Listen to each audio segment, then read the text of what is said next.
أعوذ بالله من الشيطان الرجيم بسم الله الرحمن الرحيم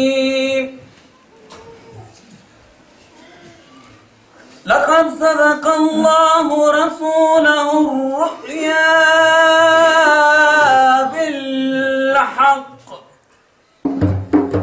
Allah adı olsa her işin önü, herkese bedel olmayanın sonu. Her nefeste Allah adın mudam, Allah adıyla olur her iş tamam.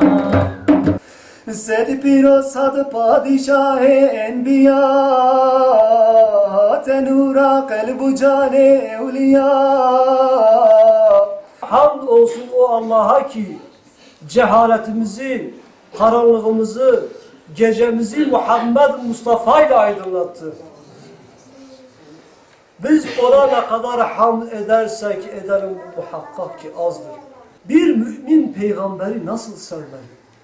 Evet, Allah-u Teala diyor ki siz beni seviyorsanız Estağfirullah, kul in kuntum tuhibbunallaha fettebi'uni yuhbibkumullah. De ki eğer Allah'ı seviyorsanız bana tabi olun.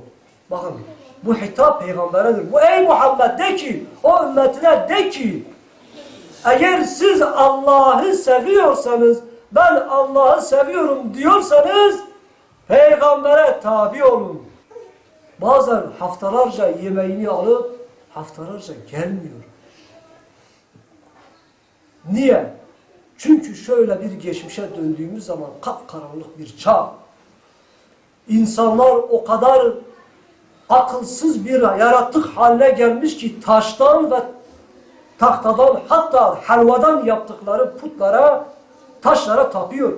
Bu kadar insanlar körelmiş.